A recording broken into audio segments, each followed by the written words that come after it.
Splitgate 2 just dropped into beta, and it might be either the smartest FPS move for the year or the biggest gamble for FPS shooters this year. Is this the FPS comeback we've been waiting for from Splitgate 1, or is this just going to be another failed project like X-Defiant?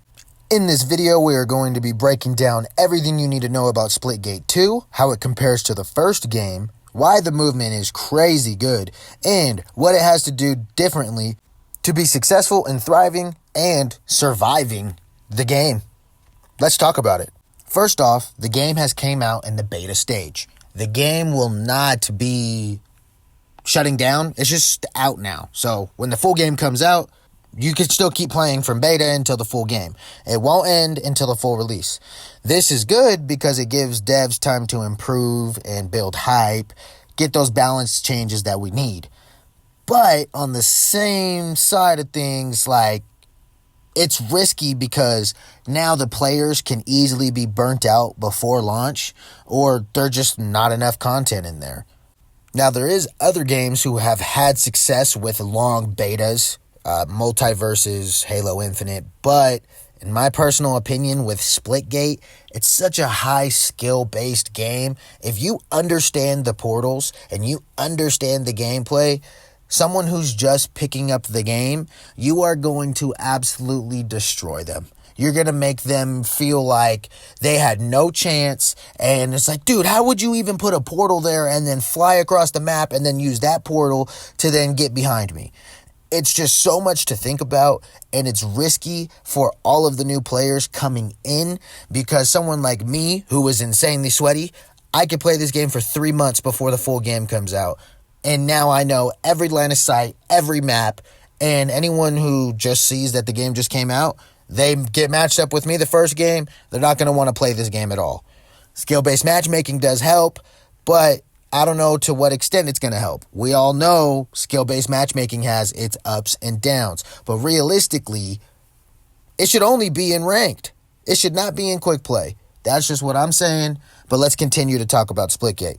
Splitgate 1, that is. Splitgate 1 was super underrated. It had good movement, portals, and aim-heavy gameplay. Now, what held it back was the limited content, the slow updates, server queues, all of that abundance. Splitgate 2 is building on it. Now there's a new engine, it's better polished, they have better movement, and it has an improved direction. We have now factions in the game where you could play as a shield character. You could play as like a vision pulse where you could see enemies through the maps and walls, or you could play more of a speed character. It's not just portals and guns. There's more available options. With all of those different factions, they have challenges and progression system for every single class. So let's just say you upgrade one class. Each class has different guns, different challenges, and different levels, so there's going to be a lot of content in the game. This is a good thing that they improved on from Splitgate 1. Now, speaking on the things that they have done better, this is what I personally believe they need to do to ensure the game survives. They need to have regular updates, and new content must be consistent. Modes need to evolve. We need ranked modes, custom games, maybe even creator tools so that we can create our own modes, something like a Fortnite map creator thing where we can go in and we can create custom matches as well as we can play them with all of our friends, maybe even an online custom match type of thing like Halo Forged, like when that was back in the day, when that was happening. Another thing that is really going to be needed is dev communication as well as community-driven growth. We have just recently seen with Marvel Rivals, the devs are absolutely transparent. They will talk to you, they will tell you, and they will listen to you. Now that this is happening, it's going to create a culture where if you don't do that, you are behind. We don't want to play your game. You're not listening to the players who are playing your game. Just started with Marvel Rivals, but watch, give it a year or two. If these people aren't doing that, most people aren't going to buy the video games because they will feel like they're not being heard. And with not being heard, the monetization needs to be fair but sustainable. Because if you don't listen to your gamers who's playing your game, they can't tell you your monetization is trash and you're just reskinning a whole bunch of skins and throwing it in the store. So far, the monetization for Splitgate isn't really the greatest. They could probably come up with some better camos, maybe even some skins, but it all just looks like Destiny 2 skins or a Halo skin, or my character looks like a Destiny 2 character that's running around with a wingman with portal mechanics and Titanfall movement. It's just like a whole bunch of games clustered all in one, but it's fun and I like it. I enjoy it. And the reason why I enjoy it is because it's just a fun game to play. Do you remember when you first played Apex and the movement and the game and the running up the walls? It just all felt phenomenal. This gave me the exact same feeling. Right when I jumped in, it just felt great. It felt like if Apex and Halo and Titanfall all had a baby, you put all of the best mechanics of all of those in one, and that's what Splitgate 2 is. There's a lot of portal tricks, side boosts, or slide boosts, air control, and just momentum. You can fly out of a portal and then slide jump across the entire map within 2 to 3 seconds. If you don't want to do that, you don't have to, but the ability to do it is there. So imagine the trick shots that we're going to see from portals and etc. It's going to be absolutely phenomenal. Also, every gun feels really good. There's some guns that are just not as powerful as the others, but that's because it's not going to fit my play style. For example, I like rushing, so ARs and SMGs are more my play style.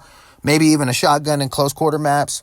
So when I put on a carbine or a sniper, it's a little bit harder for me to hit my shots because I don't usually snipe. I'm a rusher. So I'll go in, rush, and get those kills. But when I did use the sniper, the shotguns, every gun feels great. It feels good in your hands to shoot. Every gun feels super rewarding when you do get the kill, and the gameplay just feels great.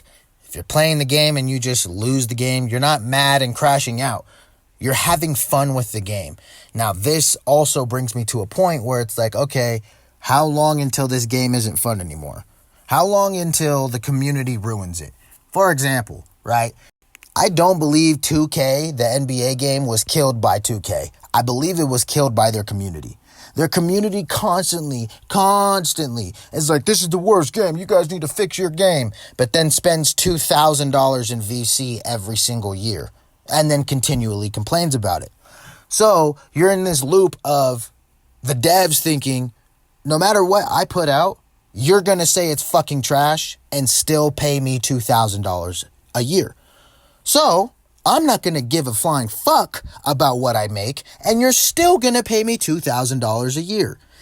The community ruined the game because you see all of these YouTubers, check out my new fucking build. I just spent $2,000 on VC and now I have every possible build. And then the next update comes out and they patch that build. So you know what's going to happen next? I found the new best build in the patch 2.5. And every time they do that, they're stealing more money from you. The community ruined it. We all made that popular. We made that popular. So now, how long is it going to take before the community ruins Splitgate? How long is it going to take before everyone puts out the meta gun and the meta class? And you need to use this class. And this is the best way to level up the fastest. I personally believe we, the people, the community, either make or break video games. Look at GTA 6. Sorry, not 6, GTA 5. GTA 5 is over 10 years old, and it's still one of the best games ever to be played because the community loves the game and they will build it. Now, if you're playing regular online, there is a little bit of toxicity. They'll kill you right out of the planes, like, just spawn kills. But the RP, the game is still very much alive because it was a good game and it had good culture. That's what I'm concerned about with Splitgate. I'm concerned that there's going to be too many good players and all the new players that are going to come in are going to be pissed off because they're going to get put in that one match because their friend's just kind of good. And now it's just going to be like, these guys are too good. I don't want to play no more. Skill base. Blah. That's what I think is going to happen with Splitgate. But how long is it going to last is the real thing. Can the devs keep the community engaged enough to where we don't just start fucking complaining about everything? Because that's just what happens with every single video game. Let me know what you guys think about Splitgate 2. It has the tools to be huge, But it's all about how they use those tools in this beta window and how they're going to keep the community thriving and active. If you haven't played it yet, go try it out. It's free, cross-platform, and it's fun as hell. I'm not sponsored at all, so I'm just telling you to go play it because I think it's fun. Also, let me know in the comments what you think it needs to do to survive, and if you agree with me that it's not really the devs that are ruining the game, it's we the people. The community are just toxic and we're just creating a stupid-ass environment that no one wants to be in. So let's go ahead and not do that for this game, please. Until the next one, get 1% better as always. Paddle thumbs out. Let me know what you guys think about Splitgate 2. I did ramble off topic just a little bit, but I mean, you guys...